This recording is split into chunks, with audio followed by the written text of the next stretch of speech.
თბილისში საერთაშორისო კონფერენცია გაიმართა. ღონისძიება გელათის სამონასტრო კომპლექსის რეაბილიტაციის დროებითი კომიტეტის 2 წლიან საქმიანობას მიეძღვნა. კონფერენცია დღეს სასტუმრო თბილისი მარიოტში გაიმართა. დამსწრე საზოგადოებას სიტყვით მიმართა საპატრიარქო ტახტის მოსაყდრემ, სენაკისა და ჩხოროწყუს მიტროპოლიტმა შიომ. მღვდელმთავარმა ღონისძიების მნიშვნელობაზე ისაუბრა.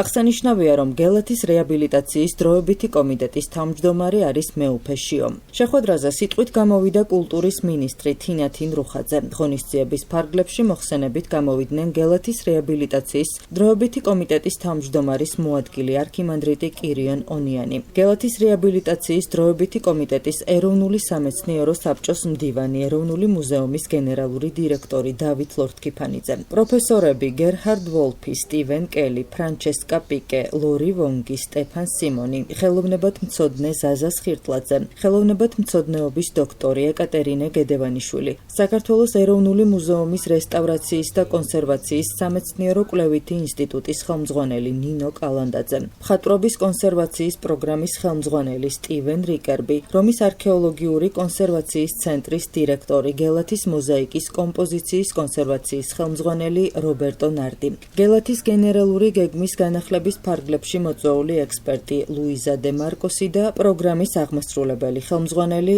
რუსუდან მირზიკაშვილი, გელათის რეაბილიტაციის პროგრამის პროფესიული ხელმძღვანელი არქიტექტორ-კონსერვატორი ნიკოლა ბერლუკი და გელათის ღვთისმშობლის შობის სახელობის ტაძრის სტრუქტურული მონიტორინგის სამუშაოების აღმასრულებელი ექსპერტი კრისტიანო რუსო. ასევე გელათის რეაბილიტაციის აღმასრულებელი სამუშაოების ფარგლებში მოხსენებით გამოვიდნენ არქიტექტორი ვახტანგ გზესაშვილი და გეოლოგიური კვლევების ხელმძღვანელი გუგა შარაშენიძე.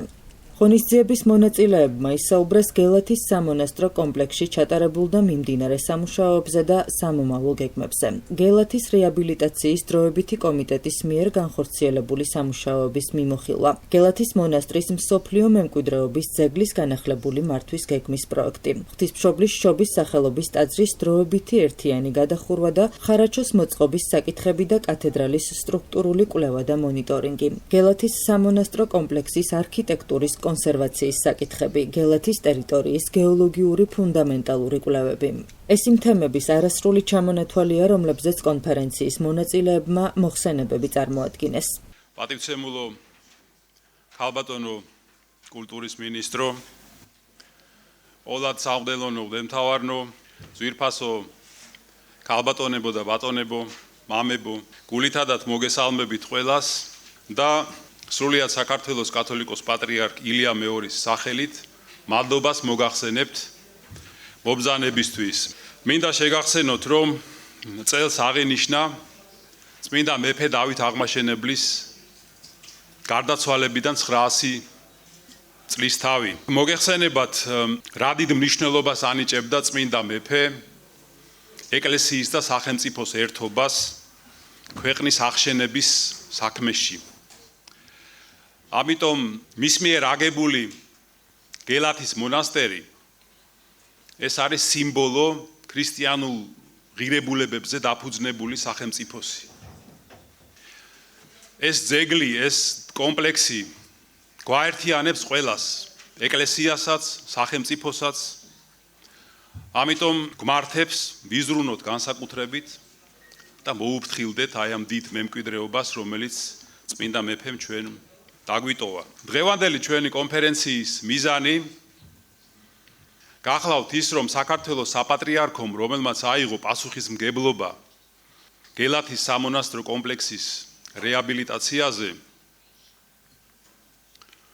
წარმოგიდგინოთ 2 წლიანი მუშაობის შედეგები და მოგეხსენებათ, რომ აღნიშნულ პროცესს წარმართავს გელათის რეაბილიტაციის კომიტეტი. ჩვენი შეფასებით გელათის მონასტერში არსებული ყველა პრობლემური და საჭირო მიმართულებით გაწეულია დიდი შრომა და ძალისხმევა. ვფიქრობ, რომ კონფერენციის დასასრულს ამაში დარწმუნდებით მეცნიერებიც და დამსწრე საზოგადოებაც. უნდა აღინიშნოს, რომ მუშაობის ყოველ ეტაპზე თითოეულ მოქმედებაში განსაკუთრებული ყურადღება ექცევა ხარისხს, რათა ყველა საკონსერვაციო მიმართულება და საბუშაო საერთაშორისო სტანდარტების შესაბამისად ხორციელდებოდეს. რეაბილიტაციის პროცესში დაიძლია მთავარი სირთულე. შეჩერებულია შეუქცევადი დაზიანების საფრთხეები და მიმდინარეობს ფართო მასშტაბიანი მუშაობა, როგორც სამეცნიერო კვლევა-დიაგნოსტიკის, ასევე ფიზიკური სამუშაოების მხრივ. მაღალმა სამეცნიერო დონის კვლევა-დიაგნოსტიკამ შექმნა მტკიცე და უსაფრთხო საფუძვლები ყველა მიმართულებით. იქნება ეს მონასტრის კათედრალის ერთიანი დროებითი გადახურვის გრანდიოზული პროექტი, გელათის სამონასტრო კომპლექსის მართვის გეგმის დოკუმენტი, მხატვრობის და მოზაიკის კონსერვაცია, რესტავრაცია, სტრუქტურული კვლევები, გეოლოგია თუ სხვა. ყოველივე ამისთვის და სრულიად უანგაროდ გაწეული მსახურებისთვის განსაკუთრებულ მადლობას ვუხდი როგორც ჩვენს ეროვნულ სამეცნიერო საბჭოს, ასევე საერთაშორისო სამეცნიერო საბჭოს წევრებს. ასევე მინდა დიდი მადლიერება გამოვხატო საერთაშორისო აღიარებული სპეციალისტების მიმართ, რომლებიც დაგვთანხმდნენ ჩართულიყვნენ გელათის რეაბილიტაციის პროცესში და ხელმძღვანელობენ თავიანთ საკონსერვაციო მიმართულებებს. მადლობას ვუხდი ქართველ სპეციალისტებს თავდადებული და მაღალპროფესიული შრომისთვის. სწორედ პროექტში ჩართული მეცნიერების და გამორჩეული პროფესიონალების რჩევებმა, მაღალი დონის სპეციალისტების შრომამ და მათმა ერთობამ განაპირობა მნიშვნელოვანი პროგრესი გელათის მრავალმხრივი პრობლემების დასაძლევად. გაწეული სამუშაოსთვის დიდი მადლობა მინდა გადაუხადო არქიმანდრიტ კირიონ ონიანს და მასთან ერთად გელათის რეაბილიტაციის კომიტეტის სხვა წევრებს, რომლებიც შეიძლება ითქვას, რომ არიან ამ პროექტის მთავარი ამოძრავებელი და შემკვრელი ძალა. გელათის რეაბილიტაციის პროექტი თავისი მასშტაბურობით და საკონსერვაციო კომპონენტების ერთობლიობით უპრეცედენტოა საქართველოს ისტორიაში. გარდა ამისა, ის ამ სფეროს წარმომადგენლების დიდ ყურადღებას იპყრობს მთელ მსოფლიოში. საქართველოს საპატრიარქო ძალისხმევას არიშურებს, რათა გელათის რეაბილიტაცია მიმდინარეობდეს ისე, როგორც ეს ამ დიდებულ მონასტერს შეჰფერის. ვფიქრობთ, ეს მართლაც ასეა და ვმადლობთ უფალს ამისთვის. ყოველივე ამის განხორციელება, რა თქმა უნდა, შეუძლებელი იქნებოდა საქართველოს მთავრობის დახმარების გარეშე და ჩართულობის გარეშე. განსაკუთრებულ მადლობას ვუხდი საქართველოს პრემიერ-მინისტრს ბატონ ირაკლი კობახიძეს იმ დიდი მხარდაჭერისთვის, რომელსაც იგი იჩენს გელათის რეაბილიტაციისადმი. გულისხმობ არა მხოლოდ ფინანსურს, არამედ მორალურ თანადგომას და მხარდაჭერასაც. ასევე მინდა დიდი მადლობა გადაუხადო საქართველოს ყოფილ პრემიერ-მინისტრს ბატონ ირაკლი ღარიბაშვილს, რომლის თანადგომამ პროექტის საწყის ეტაპზე გადამწყვეტი როლი შეასრულა. დასასრულ მინდა გადმოგცეთ სრულიად საქართველოს კათოლიკოს პატრიარქ ილია მეორის ლოცვა კურთხევა ყველას, ვინც ამ დიდ საქმეში მონაწილეობთ და ასევე დავლოცო ყველა, ვინც ჯანსაღ ინტერესს იჩენს ამ პროცესისადმი და ამ წმინდა სავანეში მიმდინარე აღდგენის ამ დიდი საქმისადმი. შევთხოვთ უფალს არ მოგვაკლოს მადლი და ძალა, რომ ეს დიდი პროექტი ღირსეულად წარიმართოს შემდგომშიც და შესაფერი მშვენიერებით და წარმატებით გასრულდეს. ღმერთმა დაგლოცოთ და გაგაძლიეროთ და გაგახაროთ. სამადლობელია ის თემა, რომ ფასდაუდებელი სამუშაო გააკეთა გელათის რეაბილიტაციის დროებითმა კომიტეტმა, მეუფეშიოს ხელმძღვანელობით, მამა კირიონის და ყველა სხვა ადამიანის ჩართულობით, ბატონი დავით ლორდ-კიფაინძის ჩართულობით და იმ მეცნიერების ჩართულობით, რომელიც ყველამ ვიცით, რომ გვერდში გვიდგეხართ. პირველ რიგში ვფიქრობ, აღნიშვნის ღირსია დღეს უკვე ის, რომ ის რაც იუნესკოში ივლისის თვეში უნდა გამოცხადდეს, უკვე გამოქვეყნდა იუნესკოს ვებგვერდზე და გვეუბნება ეს დოკუმენტი, რომ მსოფლიო მემკვიდრეობის კომიტეტის გადაწყვეტილების პროექტი გელათის მონასტრის კონსერვაციის მდგომარეობის შესახებ იუნესკო მიესალმება და პრაქტიკულად დადებით შეფასებას აძლევს საქართველოს მთავრობის ძალისხმევას ძეგლის კონსერვაცია რეაბილიტაციის სამუშაოების მიმართულებით და აღნიშნავს, რომ სახელმწიფო სრულად ხელმძღვანელობს მსოფლიო მემკვიდრეობის კომიტეტის საკონსულტაციო მისიის რეკომენდაციებით. მინდა ამისთვის განსაკუთრებული მადლობა რასაკვირველია კიდევ და კიდევ გადაგიხადოთ და არ ვიქნები მართალი, რომ პატრიარქს არ გადაუხადო, იმიტომ რომ სწორედ ეს ერთობა ჩვენი და ეს სწორი მიმართულება როგორც მთავრობის საღი და გონიერი პოლიტიკის, ისევე საპატრიარქოს სწორი ხედვის დამსახურებაა, იმიტომ რომ საპატრიარქოა ძეგლის მეპატრონე. ამ ფონზე არ გვავიწყდება მართლა ის სირთულეები, რაც იყო და ხედავთ, რომ ესეთი ტიპის თანამშრომლობა ქმნის სრულიად ახალ გამოცდილებას კულტურული მემკვიდრეობის დაცვის კუთხით და ჩემთვის როგორც კულტურის მინისტრისთვის მნიშვნელოვანია, რომ ჩვენი საქმიანობის, ესე რომ გავყოთ, ნახევარზე მეტი მოდის ძეგლების და კულტურული მემკვიდრეობის შენარჩუნებაზე.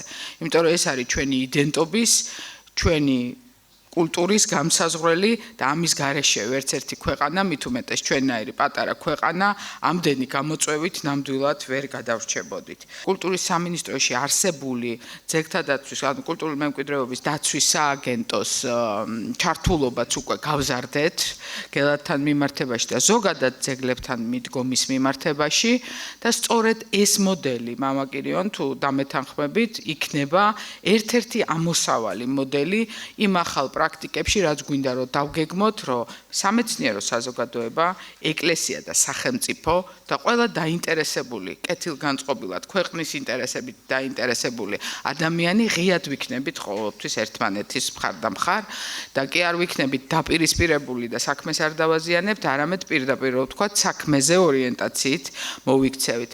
ეს გელათის სამონასტრო კომპლექსის აღდგენის, აი ეს მოდელი მინდა რომ განვავითაროთ ყველა ძეგლთან მიმართებაში. სწორედ ასე უნდა მოვიქცეთ და არ ვიყოთ ჩასაფრებულები, არამედ ერთად ვაკეთოთ საქმე. მე უკვე ვიცი რა ეწერა აქამდელ დასკვნებში, გაცნობილი ვარ იმასაც და ვიცი ეხლაც რაც წერია და საამაყოდ მიმაჩნია, რომ მხარეთა შორის სწორედ ეს კონსენსუსი მიღწეულია და ვფიქრობ, რომ ეს არის მნიშვნელოვანი გამარჯვება. დანარჩენი მეცნიერებზეა, მადლიერებით ვართ სავსე ამ საერთაშორისო სამეცნიერო საზოგადოების მიმართ, რომელიც დიდ ყურადღებას იჩენს და ამით კიდე ჩვენი კულტურის როლი კიდევ უფრო წარმოჩნდება, რომ მართლა მსოფლიო სამეცნიერო საზოგადოებას აინტერესებს და იუნესკოს ესეთი დაინტერესება ამ ძეგლის მიმართ.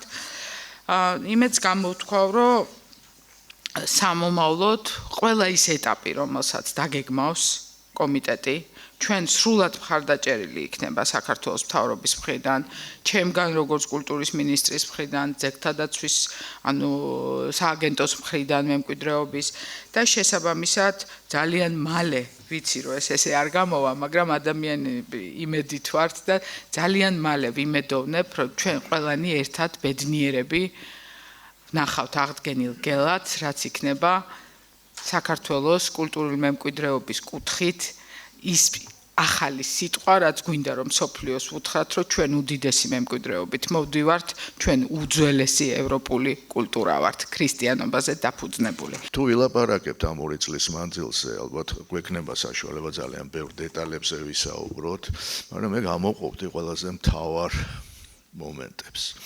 ეს არის, რა თქმა უნდა, კომპეტენციის მატება, ამაზე საუბარი არ არის და თქვენ ნახავთ ამ მასშტაბს. ეს არის საოცრად მრავალფეროვანი პროექტი, რომელიც არის ძალიან ბევრი კომპონენტისგან შემდგარი. სადაც ერთმანეთთან არის გადაჯაჭვული როგორც მეცნიერული პრობლემები და კვლევა, ისე მისი განხორციელება, ასევე მე ვიტყვი, წმინდა განვითარება და უმრთულესი ტექნიკური საკითხები, როგორც საინჟინრო, წმინდა ლოჯისტიკური, ეს არის აბსოლუტურად საერთაშორისო პროექტი და შეიძლება ხშირად კითხვა ისმის დროის შესახებ, აბა ერთი მოხდეს 19 კომპანია იყო, რომელიც მოწვეული იყო მაშინ ამოცანის გადასაწყვეტად დროებითი გადახურვის. რატო არ გამოვიდეს, იგი რთული იყო. ელემენტარულად საერთაშორისო შესყიდვების სისტემაც ამ კომიტეტში არის. ასე რომ ეს იმდენი გადახლართული თემა არის, რომ ეს თავს არ ვიმართლებთ, მაგრამ უნდა გითხრათ, რომ 2 წელი ძალიან ცოტაა ამისთვის. და მთავარი, რასაც დავამატებ აქ, რაც არის მესამე, აბა გადამწყვეტ, ეს არის უანგარობა.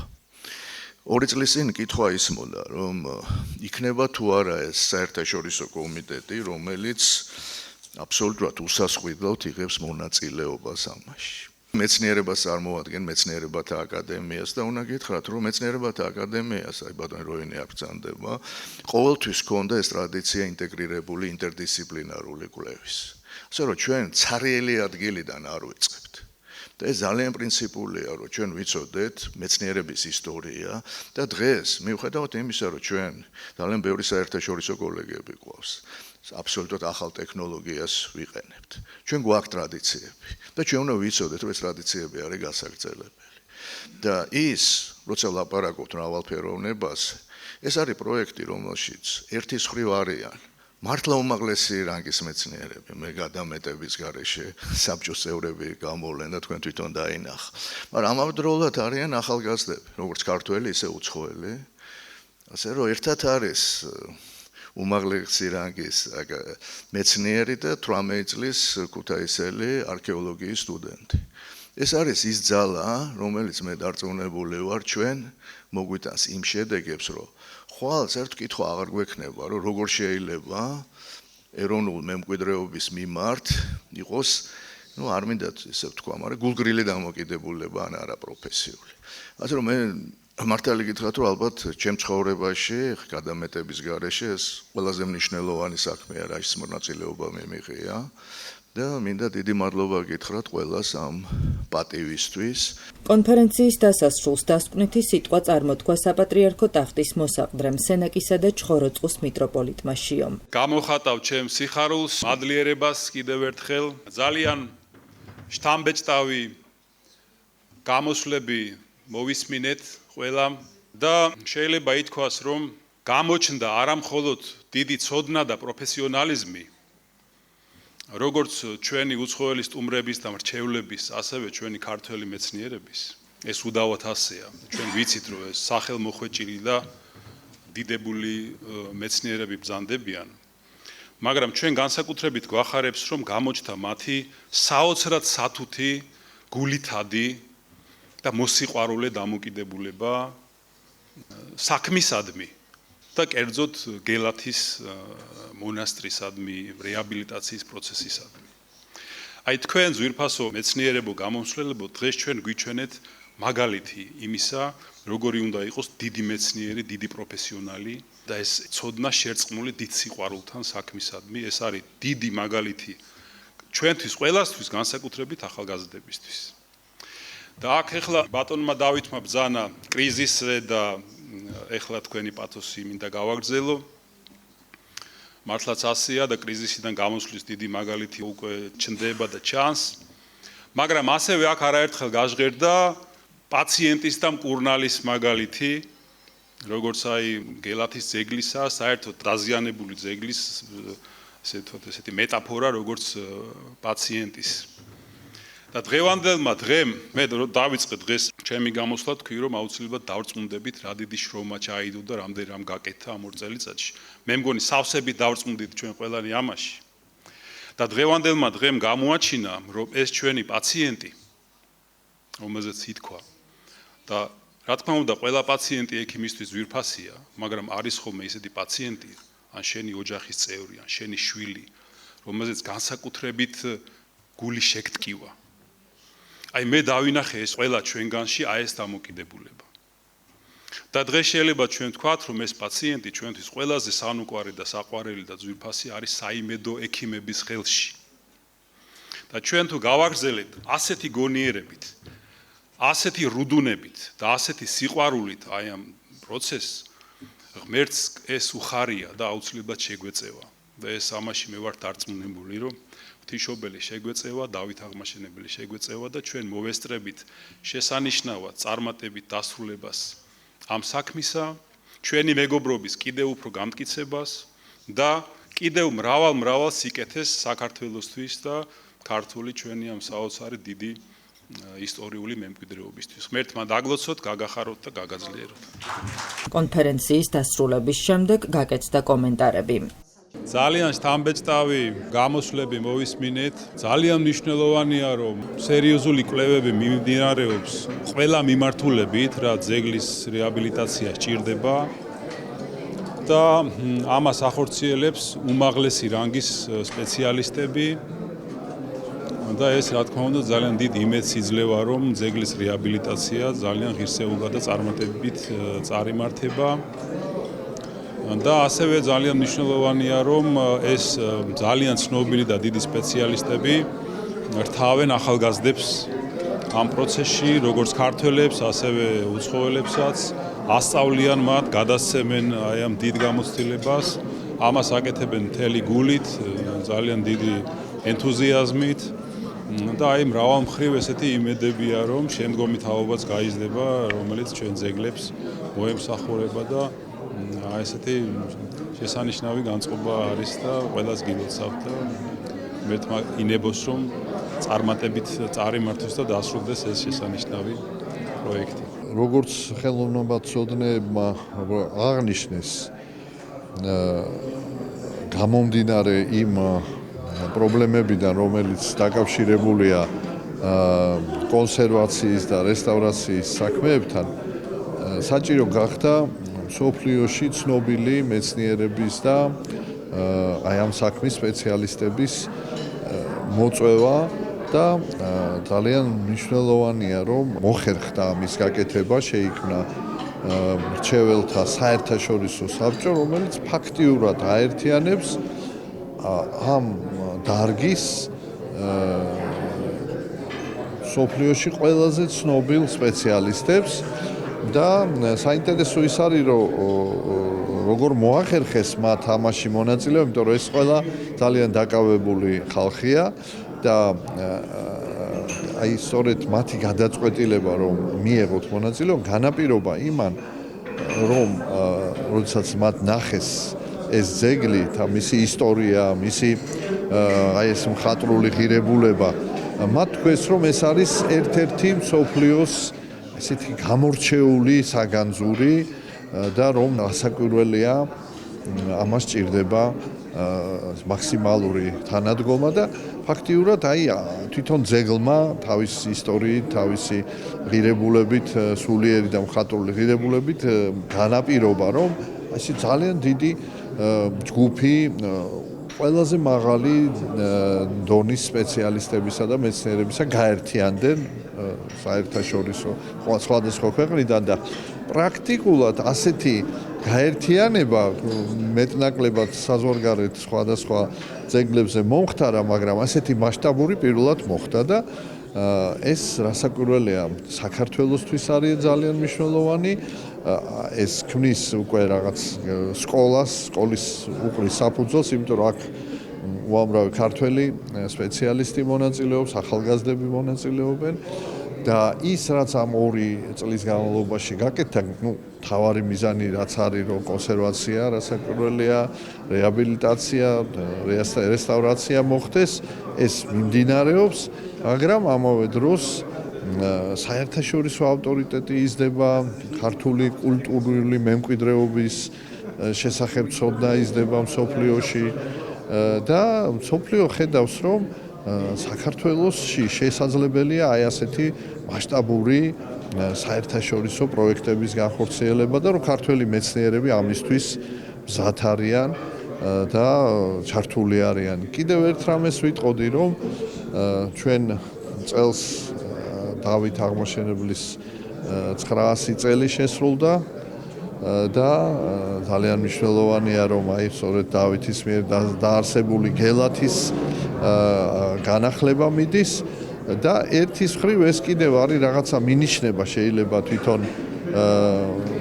დავითის მიერ, ღვთის მიერ, რომ ჩვენ არა მარტო უნდა ესე ვთქვათ განვახორციელოთ ფიზიკური აი ამ ძეგლის რესტავრაცია, არამედ ჩვენ თითქოს ღმერთი გვახსენებს და თავად დავით აღმაშენებელი რა სულიერი მნიშვნელობა ჰქონდა გელათს, რომ ეს გელათი იყო სიმბოლო იმისა, რომ ქრისტიანობაზე დაფუძნებულმა სახელმწიფომ როგორ ძლევამოსილებას მიაღწია და თითქოს გვახსენებს, რომ დღესაც საქართველოს ქვეყნის სახელმწიფოს განვითარება სწორედ ქრისტიანულ საფუძვლებზე, ასე ვთქვათ, საფუძვლებთან დაბრუნებით შეიძლება მოხდეს და ეს არის არა მარტო მატერიალური, ასე ვთქვათ, კულტურული მემკვიდრეობის რესტავრაცია, ეს უნდა იყოს ჩვენი სულიერი ღირებულებების და თვითყოფადობის რესტავრაცია და აღდგენა და აი თითქოს მოწოდებაა, რომ დაუბრუნდეთ აი ამ ჩვენს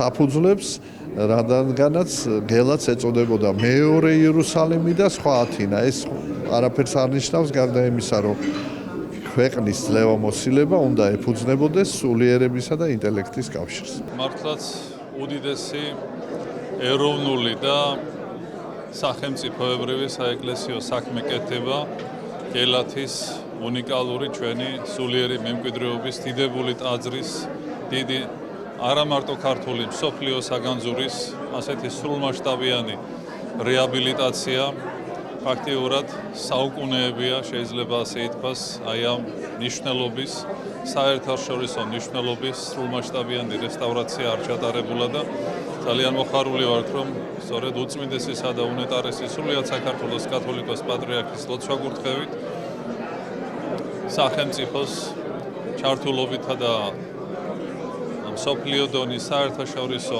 მაღალი სამეცნიერო წრის, ასევე ქართველი სპეციალისტების ჩართულობით ხდება გელათის ტაძრის რეაბილიტაცია. ეს საერთაშორისო კონფერენციაც სწორედ ეძღვნება ამ საანგარიშო მოხსენებებს, თუ რა სამუშაოები, როგორი მეთოდოლოგიით მიმდინარეობს და ჩვენ ყველამ დავრწმუნდით, რომ ნამდვილად საიმედო ხელშია დღეს გელათი და ის სამუშაოები, რომელიც უკვე მიმდინარეობს, გვაძლევს სრულ საფუძველს იმისა, რომ ჩვენ მივიღებთ გელათს თავისი სრული ავთენტურობით აღდგენილს, როგორც სამონასტრო კომპლექსს, ასევე საგანმანათლებლო კულტურულ ცენტრს, აკადემიას და იმ მნიშვნელობას, რომელიც გელათს ყოველთვის ჰქონდა ჩვენი მრავალსაუკუნოვანი ისტორიის მანძილზე და ეს იქნება ერთგვარი მოდელი შემდგომში, როგორ უნდა გაგრძელდეს ჩვენი მდიდარი კულტურული მემკვიდრეობის აღდგენა და აი ამ გელათის, ასე ვთქვათ, აღდგენის პროცესში თაობა გაიზრდება, ჩვენი მომავალი თაობა, რომელიც მიიღებს ფასდაუდებელ გამოცდილებას და ეს მომავლის საქმეა, არა მარტო თანამედროვეების, ჩვენი მომავლის, ჩვენი კულტურული მემკვიდრეობის აღორძინების საქმეში უდიდესი ნაბიჯი, ამიტომაც მე მინდა ყველა დავლოცო, უპირველეს ყოვლისა მამა კირიოს, მინდა მადლობა უთხრა მისი დიდი ენთუზიაზმისთვის, ორგანიზებისთვის და ხელმძღვანელობისთვის და ასევე ყველა იმ სპეციალისტსა და მეცნიერს, ვინც არის ჩართული ამ უდიდეს მამულიშვილურ საქმეში. დღეს ტარდება საერთაშორისო კონფერენცია, რომელიც მიზღვნილი გელათის რეაბილიტაციის კომიტეტის მიერ ორწლიან სამუშაოებზე. ეს კონფერენცია მნიშვნელოვანია იმით, რომ ფაქტიურად ერთი ადამიანის გამოკლების გარდა სრულად ჩამოსულია ჩვენი საერთაშორისო მრჩეველთა საბჭოს წევრები, ასევე მას ესწრებიან ჩვენი ეროვნული საბჭოს წევრები და ყველა საკონსერვაციო მიმართულების ექსპერტები. განსაკუთრებით აღნიშნვის ღირსია მხატვრების კონსერვაციაზე ბატონი სტივენ რიკერების მოხსენება, რომელიც ახლა იქნება და ასევე ბატონი რობერტო ნარდის მოხსენება მოზაიკაზე, რომელიც ასევე სამნაწილში იქნება. სასიხარულო ასპექტი იმით, რომ დღეს შეიძლება ჩვენ ვთქვათ, რომ უკვე დგევართ იმ საფუძველზე, იმ სიმყარეზე, რომ ხამაღლა შეგვიძლია ვთქვათ, რომ გელათის ის მრავალწლიანი ურთულესი პრობლემები, რომლებიც გელათს ჰქონდა, უკვე დაძლეულია, შეუქცევადი დაზიანების პროცესი შეჩერებულია და ჩვენ დღეს გვაქვს მდგრადი განვითარება და მდგრადი პროგრესი გელათში. ჩვენ გვაქვს ფაქტობრივად კონფერენცია, რომელიც აჯამებს ჩვენი 2 წლის მუშაობას. მე გახლავართ გელათის რეაბილიტაციის კომიტეტის ეროვნული საბჭოს წევრი და შემიძლია სრულებით თამამად ვთქვა, რომ აი შედეგები ნამდვილად არის უკვე სახეზე. გუშინ მთელი ჯგუფი სამუშაო ჯგუფი უცხოელებთან ერთად გახდით გელათში და აქ პრაქტიკულად სულ რამოდენიმე დღე ჭირდება უკვე ამ დროებითი გადახურვის დასრულებას. იქ ერთდროულად მუშაობს ფერწერის ჯგუფი, მოზაიკის ჯგუფი და დღეს არის სწორედ აი ეს მოხსენებები, რომელიც ძალიან კარგად წარმოგვიდგენს რა გაკეთდა, როგორი სტრატეგირება მოხდა სამუშაოების, როგორი გეგმება ამ სამუშაოების განხორციელება და სიმართლე გითხრათ უკვე ძალიან დიდი შედეგები გვაქვს, იმიტომ რომ ეს კონსტრუქცია არის ნამდვილად ძალიან შთამბეჭდავი, გაკეთებულია უამრავი გადაუდებელი სამუშაოები ფერწერაზე, გაწმენდილია ფერწერა, დაგეგმილია სამუშაოები ასევე მოზაიკაზე და ეს ყველაფერი დღეს ძალიან პროფესიონალურად წარმოდგენილი იქნება ჩვენს კონფერენციაზე. დღეს ძალიან საინტერესო კონფერენცია ჩატარდა. ეს იყო დიდი და საფუძვლიანი მიმოხილვა იმ ორწლიანი მუშაობისა, რომელიც დროებითმა კომიტეტმა გასწია გელათის გადარჩენასთან დაკავშირებით. თორემ აქვე მინდა თქვა, რომ მე თანამშრომელია ჩუბინაშვილის ეროვნული ცენტრისა, რომელიც სწორედ ჩვენი ინიციატივა იყო, რომ საქართველოს ეკლესიას გადაებარებინა ეს საქმე თავისთავად ძალიან ცუდად მიდიოდა საქმე და ჩვენ მიმართეთ თხოვნით მეუფეშიოს რომ იქნებ თქვენ აი რაღაცნაირად უშველოთ ამას და ეს სწორედ აქედან წამოვიდა. ისე უნდა თქვა, რომ სწორედ ჩუბინაშვილის ცენტრის თანამშრომელმა თავის დროზე ბევრი წლით ადრე ატეხეს განგაში იმაზე რა ხდება გელათში, სად ჩამოდის წყალი და ძალიან უჭირდათ ამ თავის სიმართლის გატანა. ეხლა კიდევ აი ხედავთ, რომ ძალიან მოკლე დროში უზარმაზარი საქმე გაკეთდა, რა თქმა უნდა რთულია, უამრავი ჩვენც გვაქვს შენიშვნები, შეიძლება სხვასაც ქონდეს, მაგრამ ფაქტია, რომ მე დიდი იმედი მაქვს წარმატებისა და იმისა, რომ ეს არაჩვეულებრივი მოვლენა, მართლა მოვლენა, რაც არის გელათის მონასტერი თავისი ფიზიკური და სულიერი შინაარსით ჩქარა, რამდენიმე წელში ყოველ შემთხვევაში დაგვიბრუნდება მთელი თავისი ბრწყინვალებით. ქართულმა ჯგუფმა საერთაშორისო ხელმძღვანელებთან ერთად გააკეთეს კვლევა-დიაგნოსტიკის მრავალი ეტაპი, დაფარეს მთავარი სივრცე, ეკვდერები, გადავდივართ ნართექსა და გუმბათზე.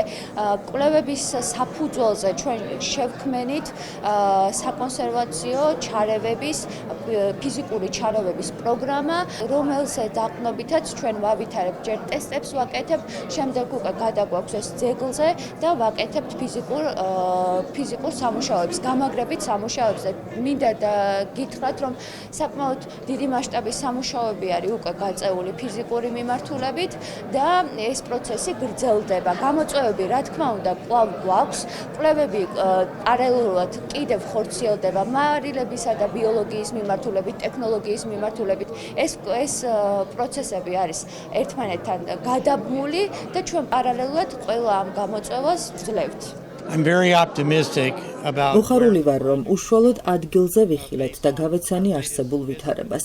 ძალიან მიხარია, რომ ამ საქმეში ჩართულები არიან როგორც ქართველი, ასევე უცხოელი მეცნიერები. ვიცი, რომ საქართველოში არის ისტორიულად ძალიან დიდი რესურსი სწორედ ამგვარი პროექტების განხორციელებისთვის. ნელა მშვიდად მივყვებით ჩვენ ამ პროექტებს იმ მეთოდოლოგიით, რომელსაც გვთავაზობს საერთაშორისო გამოცდილება და საერთაშორისო ცოდნა. ასეთ შემთხვევაში ვფიქრობ, რომ ძალიან მალე, რამოდენიმე წელიწადში მივაღწევთ მიზანს. I'm new in this group. I mean it's მე ამ ჯგუფის შედარებით ახალი წევრი ვარ და ვხედავ, რომ ძალიან დიდი შრომა არის გაწეული. ბევრი კვლევა არის ჩატარებული, ბევრი ანალიზია განხორციელებული, მაგრამ ამავდროულად საჭიროა ექიმი, რომელიც ამ ანალიზს წაიკითხავს და დასკვნას გამოიტანს. ეს არის ძალიან მნიშვნელოვანი, რომ ჩვენ სწორად განსაზღვროთ ეს დიაგნოზი. აქ უკვე საჭიროა ამ ანალიზის შეჯამება მოხდეს დასკვნის სახით. ჩვენ ვიმუშაობთ როგორც საერთაშორისო მრჩეველთა საბჭოსთან, ასევე ეროვნულ სამეცნიერო საბჭოსთან ერთად. მამა კირიონთან ერთად შევქმნით ადგილობრივი სამუშაო ჯგუფი და კოორდინირებულად ვიმოქმედებთ ამ პრობლემათა ჰოლისტიკურად გადასაწყვეტად. დიდი ხანია რესტავრაცია აღარ არის ცალკე დამოუკიდებელი დარგი. ეს არის მრავალდისციპლინარული მეცნიერება, რომელიც მოითხოვს სხვადასხვა დარგების ურთიერთშეკავშირებულ კვლევას. მე ვარ არქიტექტორი, პროფესორი, სტრუქტურული ინჟინერი, ბრიტანეთის არქიტექტორთა კავშირის წევრი. ჩემი მთელი ცხოვრების განმავლობაში განხორციელებული მაქვს 70-ზე მეტი მსხვილი სარესტავრაციო საკონსერვაციო პროექტი. ჩემთვის ძალიან დიდი პატივია ვიყო საქართველოში. I visited yesterday. გუშინ ვიმყოფებოდი გელათში. ადგილზე გავეცანი სამუშაოებს და ნამდვილად მონუსხული ვარ იმ მასშტაბით და იმ ხარისხით, როგორც მიმდინარეობს ყველა საკონსერვაციო მიმართულებით სამუშაოები. განსაკუთრებით ეს ეხება არქიტექტურას, რადგან ერთიანი დროებითი გადახურვის გარეშე ყველა სხვა საკონსერვაციო მიმართულებაზე მუშაობა უბრალოდ შეუძლებელია. ნახე ხარაჩო, რომელიც აგებულია გუმბათამდე. შტაბ-ჭდილებების ქვეშ ვარ ამ სამუშაოებით. მონუსხული ვარ იმ თანამშრომლობით, რომელიც ქართველ და საერთაშორისო ექსპერტებს შორის არის. ეს კონფერენცია ჩემი აზრით არაჩვეულებრივი შესაძლებლობაა, რომ წარმოჩინებული იყოს გელათის რეაბილიტაციის მიმართულებით განხორციელებული ქმედებები. ფიქრობ, რომ ეს არის ის რთული მდგომარეობა, რომელიც მოითხოვს ძალიან განსაკუთრებულ სიღრმისეულ კვლევებს, შესწავლას, ინტერდისციპლინარულ მიდგომას და სხვადასხვა მიმართულებებისა და საკითხების ერთმანეთთან შეჯერებას. საჭიროებს დიალოგს, სხვაგვარად ეს ვერ განხორციელდება. საუკუნეების განმავლობაში მიმდინარეობდა შიდა პროცესები, წყლის ჩამოდინების ინფილტრაციის შედეგად. ყველაფერი ეს ზემოქმედებს კედლის მხატვრობის მდგომარეობაზე და გვაქვს მძიმე ვითარება, რომელსაც სჭირდება პირველ რიგში გამაგრებითი სამუშაოები და შემდეგ უკვე საკმაოდ გრძელვადიანი საკონსერვაციო ძვირად ღირებული პროგრამა. ძვირად ღირებულია ასევე ის დროებითი გადახურვის ხარაჩოები, რომლის მოწყობაც მთავრდება. ეს ყველაფერი ემსახურება სწორედ ამ ღირებულებების გადარჩენას. საჭიროა, რომ შემდგომ თანმიმდევრულად განხორციელდეს თითოეული ეტაპი, რომ შევინარჩუნოთ ეს მხატვრობა. ურთულესი პროექტია, მასში სხვადასხვა დარგის უამრავი სპეციალისტია ჩართული და რაც მთავარია, მუშაობენ ქართულ სპეციალისტებთან ერთად. მე ვარ პასუხისმგებელი ქართულ ჯგუფთან ერთად კედლის მხატვრობის საკონსერვაციო პროგრამაზე. ეს ძალიან დიდი პასუხისმგებლობა და მნიშვნელოვანი დავალებაა. ჩვენ ვცდილობთ გავიგოთ კედლის მხატვრობის მდგომარეობა და მისი კომპლექსურობა. ამჟამად რა მდგომარეობაშია ის და რა უნდა გაკეთდეს. ჩვენ უნდა გავაცნობიეროთ, რომ ეს არის მემკვიდრეობითი პრობლემა, ასწლეულების განმავლობაში დაგროვდა ეს სირთულეები. ჩვენ ვაგროვებთ მტკიცებულებებს და ამ მტკიცებულებებისა და ცოდნის საფუძველზე ვაყალიბებთ ჩარევის მეთოდოლოგიას. ჩვენ მუდმივად ვაწარმოებთ კვლევის დიაგნოსტიკის პროცესს, ასევე მიმდინარეობს ანალიტიკური კვლევები და ამის საფუძველზე ვახორციელებთ ჩარევითი ფიზიკური სამუშაოების მეთოდოლოგიის განვითარებას. კედლის მხატვრობის კონსერვაციის პროგრამა სრულად დაფუძნებულია საერთაშორისო სამეცნიერო და საკონსერვაციო მიდგომებზე და ეს პროგრამა აერთიანებს ყველა საჭირო კომპონენტს. ძალიან მნიშვნელოვანი იყო დღევანდელ კონფერენციაში მონაწილეობის მიღება, რადგან ჩვენ შევაჯამეთ ყველა ის მონაცემი და კვლევის შედეგი, რომელიც დღემდე განხორციელდა, რათა წინ წავიწიოთ რეაბილიტაციის ნაწილში. ჩვენ ჩართული ვართ გელათში კულტურული კვლევების მიმართულებით, რადგან ძეგლს აქვს მრავალი მიმართულებით პრობლემები და ძალიან მნიშვნელოვანია ყველა ეს პრობლემა იყოს განსაზღვრული. რაც შეეხება მიმდინარე სამუშაოებს, ჩვენ ვახორციელებთ დაახლოებით წელიწად ნახევრის განმავლობაში ღვთისმშობლის შობის სახელობის ტაძრის კონსტრუქციული მდგომარეობის კვლევას და მონიტორინგს. მინდა ვთქვა, რომ მე კმაყოფილი ვარ იმით, რომ მნიშვნელოვანი პრობლემები აქამდე არ გამოვლინდა ძეგლში და ამ თვალსაზრისით კმაყოფილი ვარ. მინდა გითხრათ, რომ მოზაიკა მძიმე მდგომარეობაშია, ის 89%-ით მოცილებულია კედელს და უნდა წარმოვიდგინოთ, რომ ეს არ არის იატაკის მოზაიკა, ეს არის კედლის მოზაიკა, კონქის მოზაიკა. ის მძიმე მდგომარეობაშია, რადგან მოცილებულია კედელს და ეს საფრთხის შემცველია. ამიტომ პირველ რიგში ჩვენ რაც უნდა გავაკეთოთ, ეს არის სპეციალური სტრუქტურის შექმნა, რომელიც იქნება საყრდენი ამ მოზაიკისთვის.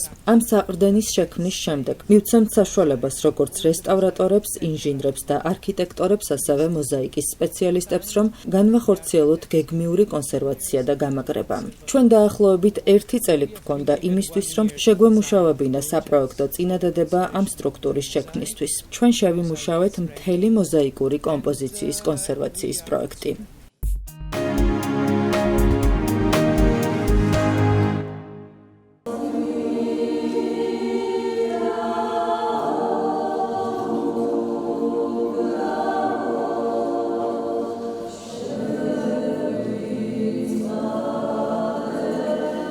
19 ივნისს მრავალშვილიან დედათა ანსამბლ იავნანას პირველი სოლო კონცერტი გაიმართა. ღონისძიება საპატრიარქოს ახალგაზრდულ ცენტრში ჩატარდა. აღსანიშნავია, რომ საპატრიარქოს ჩოხოსანთა საზოგადოებასთან არსებული ანსამბლი იავნანა 2024 წელს დაარსდა. ღონისძიება საპატრიარქოს ჩოხოსანთა საზოგადოების თავმჯდომარის მოადგილე მზვიად სეხნიაშვილმა გახსნა. მან ანსამბლის შექმნის ისტორია გაიხსენა. კონცერტზე საგალობლები და სხვადასხვა სიმღერა შესრულდა.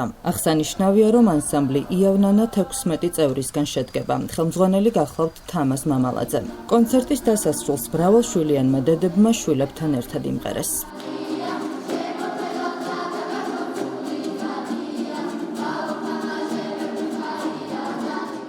ჩვენ ვესწრებოდით მრავალშვილიან დედათა ანსამბლს იავნანას, რომელიც ჩამოყალიბებულია საქართველოს საპატრიარქოს ჩოხოსანთა საზოგადოებასთან. ეს უკვე მეორე ანსამბლია, რაც შეიქმნა ჩვენს ბაზაზე. ერთი გახლავთ ანსამბლი მარულა, მოზარდები გახსოვთ, რამხელა აჟიოტაჟი გამოიწვია და დადებითი რეზონანსი მოყვა მათ გამოსვლებს. და ეხლა ეს ახლად ფეხადგმული ანსამბლია, წარმოიდგინეთ 16 დედა, რომელიც მღერის ანსამბლში და 82 შვილი ყავთ და 93-ს ელოდებიან. საოცრად კარგი ადამიანები არიან, უყვართ დედა ეკლესია, ჩვენი სამშობლო, ჩვენი პატრიარქი და აი ესე კურთხევით ყველაფერს აკეთებენ.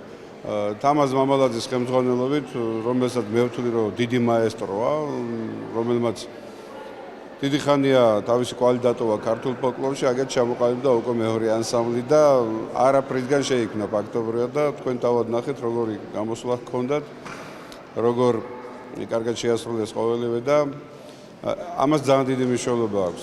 გახსოვთ ცნობილი კურთხევა, რის შემდეგაც ყოველი მესამე და შემდგომი ბავშვის ნათლია იქნებოდა ჩვენი უწმინდესი. აი ამ გამოსვლებს შორისაც არიან ისეთი დედები, რომლებსაც სწორედ პატრიარქის კურთხევა მოუვლინა მათ მესამე და შემდგომი შვილები და ამ ხრივაც გამოსარჩევია. მოკლედ ქართულად შემოსილნი, ქართული გულითა და სულით მოკლედ მოწადინებულები და აღჭურვილები აი ესე ემსახურებიან დედა ეკლესიას და ჩვენ სამშობლოს. დღეს არის ჩვენი ასე ვთქვათ პირველი საჯარო გამოსვლა პრეზენტაცია, სადაც შევასრულებთ 16 ნომერს. არ დაგიმელოთ ძალიან ვღელავთ და ავიცი, გონია რომ ყველაფერი კარგად იქნება. იმიტომ რომ ანსამბლი უნიკალური და სხვანაირად არ შეიძლება რომ იყოს. ანსამბლში გაწევრიანებულია 16 მრავალშვილიანი დედა, რომელსაც 82 შვილი ყავს. უბრალოდ ჩაუფრიდით ციფრებს. რამდენად მნიშვნელოვანია ეს ანსამბლი მაგალითისთვის მთლიან საქართველოსთვის, როცა ასეთ დემოგრაფიულ კრიზისს განვიცდით. აი ეს დედები ვფიქრობ, რომ მაგალითის მიმცემები იქნებიან ყველასათვის, თუ როგორ შეიძლება იყოს მრავალშვილიანი დედა, წარმატებული დედა და ასევე ჩართული იყოს საზოგადოებრივ საქმიანობაში და აისრულოს შენიოსება, რომელიც მთელი ცხოვრება გააგდა. შეგიძლია აი დღეს ამათი სრულების, სასრულების საღამო არ, იმიტომ რომ მთელი ცხოვრება ოცნებობდა სცენაზე გასულიყო. მე ვარ 6 შვილის დედიკო. ჩემთვის ძალიან მნიშვნელოვანია ვიყო ესეთ ანსამბლში, რასაც ქვია მრავალშვილიან დედათა ანსამბლი, რადგან ეს ძალიან ბევრი მთქმელია და ძალიან ბევრს მეტყველებს და ჩვენ უნდა დავაანგრიოთ ის სტერეოტიპი საზოგადოებაში, სამწუხაროდ, რაც არის გავრცელებული, რომ მრავალშვილიან დედას არაფერი არ შეუძლია და ასე შემდეგ და ასე შემდეგ პირიქით ჩვენ ყველაფერი შეგვიძლია და უნდა დავანახოთ მთელ საქართველოს და მთელ მსოფლიოს, რომ მრავალშვილიანი დედა ძალიან დიდი ძალაა მთელი საქართველოსთვის და ჩემთვის დღეს არის პირველი ღონისძიება და მე ვარ ძალიან ბედნიერი, რომ უფლისგან ხვდა პატივიწილად, აი ვიყო აი ესეთ ძალიან ესე ვთქვათ უძვირფასეს დღეს და ვიყო აი ამ საზოგადოების წევრი, რასაც ქვია მრავალშვილიან დედათა ანსამბლი. დიდი მადლობა ამისათვის ბატონ თამაზ მამალაძეს და სრულიად საზოგადოებას, ვინც ჩვენს შემოქმედებას უწყობს ხელს. დიდი ძალისხმევის შედეგად გვიხდებოდა ამ დროის გამონახვა, რომ ბევრი გაცნენებიც მქონდა, რა თქმა უნდა, ძალიან დატვირთული ვარ, რა თქმა უნდა, 8 შვილის დედა, მაგრამ იმდენად დიდი სურვილი იყო, რომ მემღერა. ძალიან დიდი მადლობა ბატონ თამას, რომ ამ ოცნების განხორციელებაში ქალბატონ ეკას, რომ შევკრიბა. არ ვიცი, ძალიან დიდი მადლობა. ყველა ძალიან ემოციურად ბედნიერები ვართ დღეს მით უმეტეს, რომ განვახორციელეთ ჩვენი ოცნებები და ძალიან გვიხარია რომ ესეთი ანსამბლი შევიკრიბეთ და მე მგონი სტიმული იქნება სხვა მრავალშვილიანი დედებისთვის რომ გამონახავენ დროს თავიანთი სურვილების ასასრულებლად და იმ საქმის გასაკეთებლად რაც ძალიან უყვართ. მე მყავს 5 შვილი. დღეს მქონდა ჩვენი პირველი საანგარიშო კონცერტი, სოლო კონცერტი, სადაც მადლობა მინდა გადავუხადო ჩვენს მასწავლებელს, თამაზ მომალაძეს. დიდი შრომა ჩავდეთ, ამდენი საქმეს მიუხედავად მოვდიოდით, მეცადინეობდით. ძალიან მაგარი იყო ეს კონცერტი და დედემ რომ იმღერეს ძალიან გაოცებული დავჭი და ვამაყობ რომ ასეთი კარგი ანსამბლი შედგა. დღეს დედაჩემის პირველი კონცერტი იყო და ძალიან გამიხარდა მეც მასთან ერთად რომ იმღერე და ძალიან კარგი დედი ყავს მე, ძალიან მიყვარს ის.